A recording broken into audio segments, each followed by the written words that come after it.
வாழ்க்கையில நமது ஆசை என்ன, நோக்கம் என்னன்னு கேட்டா ஒன்னே ஒண்ணுதான். நம்ம எல்லாம் ஹாப்பியா இருக்கும், மகிழ்ச்சியா இருக்கும், சந்தோஷமா இருக்கும். மறுபடியும் சொல்ல கேளுங்க, நம்ம வாழ்க்கையோட நோக்கம் என்னன்னா, ஆனா அதை தவிர மற்ற எல்லா வேலையும் நடந்துட்டு நாம எதை தேடுகிறோமோ அதான் நமக்கு கிடைக்கும். யாருமே ஹாப்பிய, நிம்மதிய, மகிழ்ச்சிய தேடல, அதனால கிடைக்கல. ஒரு மனிதன் ஹாப்பியா மகிழ்ச்சியா வாழணும்னா 21 விஷயம் தெரிஞ்சிருக்கணும். அந்த 21 விஷயம் என்ன தெரியுங்களா? ஒரு உணவு நல்ல உணவா கெட்ட உணவான்னு கண்டுபிடிக்கிறது ரொம்ப சுலபங்க. யாருக்காவது பல்லு வலி இருந்துச்சுன்னா, பல்லு வலிக்கும் போது பாரம்பரிய உணவை சாப்பிட்டா பல்லு வலி உடனே நிற்கும். என் புருஷன் சரியில்லைங்க, என் பொண்டாட்டி சரியில்லைங்க. உண்மையே சொல்ல போனா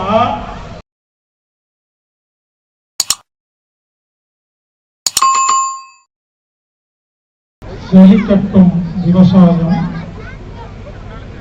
சீர்படட்டும் நிர்வாகம், உலக மக்கள் முகங்களில் நிலவட்டும் உன் சிரிப்பு, வளர்க ஆன்மீகம், வாழ்க வாழ்வாண்மை. அனைவருக்கும் வணக்கம். இந்த நிகழ்ச்சி ஏற்பாடு செய்த அனைத்து நல்லுள்ளங்களுக்கும் எனது வாழ்த்துக்கள். இந்த நிகழ்ச்சியில் கலை நிகழ்ச்சிகள் நடத்தும் அனைத்து நல்லுள்ளங்களுக்கும் மனமார்ந்த வாழ்த்துக்கள். மேலும் இந்த நிகழ்ச்சிக்கு வந்துள்ள அனைத்து நல்லுள்ளங்களுக்கும் எனது வாழ்த்துக்கள்.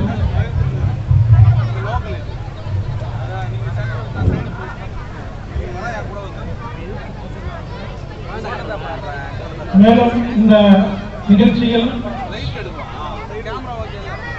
பல ஊர்களிலிருந்து வந்து தங்கம் உள்ள நல்ல விஷயத்தை கொடுப்பதற்காக அரங்கை சுற்றி ஸ்டால் அமைத்திருக்கும் அனைத்து நல்லுள்ளங்களுக்கும் வாழ்த்துக்களோடு எனது உரையை ஆரம்பிக்கிறேன். எனது பெயர் பாஸ்கர், ஹீலர் பாஸ்கர். நான் கோயம்புத்தூர்லேருந்து வந்திருக்கிறேங்க. எனது சின்ன வயசுல எனக்கு நிறைய வியாதிகள் வந்திருந்துச்சு. தோல் வியாதிகள், கண்ணு சரியா தெரியாது. ஸ்கூல்ல படிக்கும் போதெல்லாம் கண்ணாடி மாட்டிட்டு இருப்பேன். ஆனா இப்ப நல்லா கண்ணு தெரியுது. அடிக்கடி வலிப்பு வந்துடும், ஃபிட்ஸ் வந்துடும். இப்படி பல வியாதிகளால் பாதிக்கப்பட்ட நான் பல வைத்தியத்திற்கு சென்றேன். எல்லா வைத்தியர்களும் மருந்து கொடுத்தார்கள், மாத்திரை கொடுத்தார்கள், ஊசி போட்டார்கள், சிகிச்சை கொடுத்தார்கள். ஆனால் எனக்கு குணமாகவில்லை. சிகிச்சை பார்க்காத வரைக்கும் கூட நோய் கம்மியா இருந்துச்சு. சிகிச்சை பார்க்க நோய்கள் அதிகமாயிடுச்சு. அதன் பிறகு எனது வியாதியை நானே குணப்படுத்துவதற்காக பல ஆராய்ச்சிகள் செய்து நமது உடம்பில் வரும் வியாதிகளுக்கு மருந்து இல்லாமல், மாத்திரை இல்லாமல் எப்படி சரி செய்வது என்பதை நான் புரிந்து கொண்டேன். நல்லா கவனிங்க, நான் கண்டுபிடிச்சேன்னு சொல்லல, நான் புரிஞ்சுக்கிட்டேன். புரிஞ்ச உடனே எனக்கு நானே சரி பண்ணும் பொழுது எனது நோயெல்லாம் குணமாயிடுச்சு. எனக்கு நோய் குணமானதுனால சரி இதை மக்களுக்கு சொல்லித்தரலாம் அப்படிங்கிறதுக்காக கடந்த 20 வருஷமா பல்வேறு விஷயங்களை நான் டிவி வழியாக, யூடியூப் வழியாக, நேரடி நிகழ்ச்சி வழியாக பிரச்சாரம் செஞ்சுட்டு வரேங்க. அந்த மொத்த விஷயத்தையும் இப்போ ஒரு கொஞ்ச நேரத்துல உங்களுக்கு புரியுற மாதிரி பேசலாம்னு இருக்கிறேங்க. வாழ்க்கையில நம்முடைய நோக்கம் என்னங்க? இப்போ உங்களை நான் கேட்கிறேன், வாய் திறந்து சொல்ல வேண்டாம். வாழ்க்கையில நமது ஆசை என்ன, நோக்கம் என்னன்னு கேட்டா ஒன்னே ஒண்ணுதான். நம்ம எல்லாம் ஹாப்பியா இருக்கும், மகிழ்ச்சியா இருக்கும், சந்தோஷமா இருக்கும். மறுபடியும் சொல்ல கேளுங்க, நம்ம வாழ்க்கையோட நோக்கம் என்னன்னா, ஹாப்பியா இருக்கணும், மகிழ்ச்சியா இருக்கணும், சந்தோஷமா இருக்கணும், நிம்மதியா இருக்கணும். ஆனா அதை தவிர மற்ற எல்லா வேலையும் நடந்துட்டு நாம எதை தேடுகிறோமோ அதான் நமக்கு கிடைக்கும். யாருமே ஹாப்பிய, நிம்மதிய, மகிழ்ச்சிய தேடல, அதனால கிடைக்கல. அதனால நான் உங்களுக்கு என்ன சொல்ல வரேன்னா, ஒரு மனிதன் மகிழ்ச்சியாக வாழ வேண்டும் என்றால் 21 விஷயங்கள் தெரிந்திருக்க வேண்டும். ஒரு மனிதன் ஹாப்பியா மகிழ்ச்சியா வாழணும்னா 21 விஷயம் தெரிஞ்சிருக்கணும். அந்த 21 விஷயம் என்ன தெரியுங்களா? 1, விதைகள். நம்ம சாப்பிடுற சாப்பாட்டுடைய விதை பாரம்பரியமா இருந்தாலே நீங்க ஹாப்பியா தான் இருப்பீங்க. சேலஞ்ச் பண்றேன்னு சொல்றேன், அடிச்சு சொல்றேங்க. நானு கார்ல ஒவ்வொரு ஊரா போயிட்டு இருப்பேன். அப்போ ஹோட்டல்ல சாப்பிடுறது வழக்கம். ஏன்னா கார்ல போகும்போது வீட்டு சாப்பாடு கிடைக்காது. சில நேரங்கள்ல ஹோட்டல்ல சாப்பிடுவாங்க. நானும் எல்லா ஹோட்டல்லையும் சாப்பிட்டு பார்த்துட்டேங்க. எந்த ஹோட்டல்லையுமே சாப்பாடு நல்லாவே இல்லை. அந்த சாப்பாடே நல்லா இல்லைன்னா நாம எப்படிங்க ஹாப்பியா இருக்க முடியும்? சில ஹோட்டல் ரொம்ப தமிழ்நாட்டிலே கைவிட்டு என்ற மாதிரி ஒரு 10 ஹோட்டல் மட்டும்தான் பாரம்பரிய விதைகள்ல விளைஞ்ச அரிசிய பருப்பை பயன்படுத்துறாங்க. அங்க நான் உங்களுக்கு உங்களுக்கு வந்து ஒரு என்ன சொல்ற உறுதி சொல்றேன், அங்க போய் சாப்பிடுங்க, நல்லா இருப்பீங்க. அப்போ பாரம்பரிய விதைகள்ல உணவு சாப்பிட்டா மட்டும்தான் ஹாப்பியா இருக்க முடியும். ஒரு உணவு நல்ல உணவா கெட்ட உணவான்னு கண்டுபிடிக்கிறது ரொம்ப சுலபங்க. யாருக்காவது பல்லு வலி இருந்துச்சுன்னா, பல்லு வலிக்கும் போது பாரம்பரிய உணவை சாப்பிட்டா பல்லு வலி உடனே நிற்கும். நீங்க வந்து ஒரு ஆராய்ச்சியாவே செஞ்சு பாருங்க. யாருக்காவது பல்லு வலி இருக்கும் பொழுது பொதுவாக சாப்பிட சொல்லுங்களேன். சாப்பிட்டா என்ன பல்லு வலி அதிகமாயிருங்க. பல்லு வலி இருக்கிறவங்க சாப்பிட மாட்டாங்க, ரொம்ப கொஞ்சமா சாப்பிட்டு பல்லு வலிக்குதும்பாங்க. நான் உங்களுக்கு ஒரு ஆராய்ச்சி சொல்றேன். சாதாரண உணவை பல்லு வலி இருக்கும்போது சாப்பிடுங்க.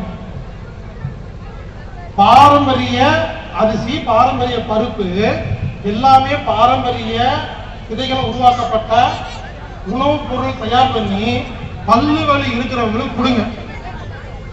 பல்லு வலி உடனே நிற்கும். ஏன்னா பாரம்பரிய உணவுல உயிர் இருக்கு. அது உள்ள போன உடனே நமக்கு வேணுங்கிற சக்தி கிடைச்ச உடனே பல்வலி நிறுத்துதுங்க. அதனால நாம எல்லாம் ஏன் ஹாப்பியா இல்லைன்னா, நம்ம சாப்பிடுற சாப்பாடே ஹாப்பியா இல்லை. பாரம்பரிய அரிசி இல்ல, பாரம்பரிய பருப்பு இல்ல. எல்லாரும் தப்பா புரிஞ்சிருக்கிறாங்க. பாரம்பரிய விதைகள்னாவே வெறும் அரிசி மட்டும் கிடையாதுங்க. பாவக்காய், வெண்டைக்காய், தக்காளி, நம்ம பயன்படுத்துற உணவுப் பொருள் இருக்கு இல்லைங்களா, வெஜிடபிள்ஸ், காய்கறிங்க, அதுவும் பாரம்பரியமா இருக்கணும். எல்லாரும் என்ன பண்றாங்கன்னா, பாரம்பரியம் அப்படின்னு சொன்னோடனே அரிசியை மட்டும் தான் மாத்துறாங்க. அரிசிங்கிறது ஒண்ணுதாங்க. பருப்பு இருக்குது, யோசிச்சு பாருங்க, சீரகம் இருக்குது, வெந்தயம் இருக்குது, மிளகு இருக்குது. அப்ப நான் ஃபர்ஸ்ட் பாயிண்ட் என்ன சொல்றேன்னா, பாரம்பரிய உணவுகள் சாப்பிட்டால் ஹாப்பியாக இருக்கலாம். பாரம்பரியம் இல்லாத உணவை சாப்பிட்டா நம்ம அப்படிதான் ஹாப்பி இல்லாம இருப்போம். இது முதல் பாயிண்ட். இரண்டாவது பாயிண்ட், விவசாயம் கெமிக்கல் இல்லாம செஞ்ச ஒரு பொருளை சாப்பிட்டா நம்ம ஹாப்பியா இருக்கும். விவசாயத்துல கெமிக்கல்ஸ், தேவையில்லாத உரங்கள் எல்லாம் போட்டு வேகமா விளைய வச்சு சாப்பிட்டா நாம நல்லா இருக்க மாட்டோங்க. எல்லாரும் புரிஞ்சுக்குங்க, ஹாப்பினஸ் அப்படிங்கிறது, மகிழ்ச்சிங்கிறது நம்ம வெளியே தேடிட்டு இருக்கோம். யார வேணா கேளுங்களேன், நீங்க ஹாப்பியா இல்லைன்னு கேட்டா எல்லாரும் சொல்ற ஒரே வார்த்தை, என் புருஷன் சரியில்லைங்க, என் பொண்டாட்டி சரியில்லைங்க. உண்மையிலே சொல்ல போனா நம்ம சாப்பிடுற உணவு தாங்க முதல் எதிரி. இதை நீங்க மாத்திட்டீங்கன்னாவே வீட்டுக்குள்ள அன்பு இருக்குங்க. நம்ம கெட்ட உணவை சாப்பிடறதுனால யாரை பார்த்தாலும் பிடிக்க மாட்டேங்குது. விவசாயம் ஒழுங்காகணும். அப்போ விவசாயத்தை பாரம்பரியமா இயற்கை உரங்களோட செஞ்சு சாப்பிட்றத நாம எல்லாம் கத்துக்கணும். உங்கள் குழந்தைக்கு ஏபிசிடி சொல்லிக் கொடுக்கறதுக்கு முன்னால விவசாயம் சொல்லிக் கொடுக்கணும். எந்த பள்ளியில் விவசாயம் சிலபஸாக இல்லையோ என்னை பொறுத்தவரை அது பள்ளியே இல்லை. எடுத்தோட ஏபிசிடி சொல்லி தருவாங்களாமா. என்ன கேட்கறதுக்கு இதா இருக்குதுங்க, சிரிப்பா வருது. ஒரு நம்ம ஊர்ல பிறந்த குழந்தைக்கு முதல் எதுக்கு ஏபிசிடி சொல்லி தரணும்? நீங்களே யோசிங்க. விவசாயம் வேணும்னா என்ன பண்ணுன்னு கேளுங்களேன். ஸ்கூல்ல 10வது வரைக்கும் படிக்கணுமாமா, அப்புறம் 12வது படிக்கணுமாமா, அதுக்கப்புறமா விவசாய கல்லூரி போய் விவசாயம் கத்துக்கணுமாமா. உனக்கு விவசாயம் வேணும்னா +2 வரைக்கும் படி, அதுக்கப்புறம் விவசாயம் கத்துக்கோன்னு சொல்றாங்க. நான் என்ன கேட்கிறேன், 1வது 2வது புக்ல எல்லாம் கம்ப்யூட்டர் மவுஸ் இதெல்லாம் போட்டிருக்காங்களா இல்லைங்களா? அப்ப நான் என்ன சொல்றேன், எனக்கு கம்ப்யூட்டர் வேணும்னா +2க்கு அப்புறம் கத்துக்கிறேன். ஏன் 5வது வகுப்புல பாடத்திட்டம் வச்சிருக்கீங்க? அப்போ நமக்கு தேவையில்லாத விஷயத்தை எல்லாம் பாடத்திட்டத்துல வச்சுட்டு தேவையான விஷயத்தை எல்லாம் எக்ஸ்ட்ரா கரிக்குலர் ஆக்டிவிட்டி அப்படின்னு சொல்லி உனக்கு வேணும்னா கத்துக்கணும்னு வச்சுட்டாங்க. மீண்டும் சொல்கிறேன், உங்கள் குழந்தைகளுக்கு ஏபிசிடி தெரியறதுக்கு முன்னால விவசாயம் தெரிந்தால்தான் நாம் இந்த மண்ணில் வாழ்வதற்கு அர்த்தம். அப்போ 2வது பாயிண்ட் என்னன்னா, விவசாயத்தை கற்றுக்கொள்ள வேண்டும். பாரம்பரிய விவசாயம் செய்த உணவை சாப்பிட்டாலே எல்லாமே குணமாயிருங்க. அப்பதாங்க ஹாப்பியாவே இருக்க முடியும்.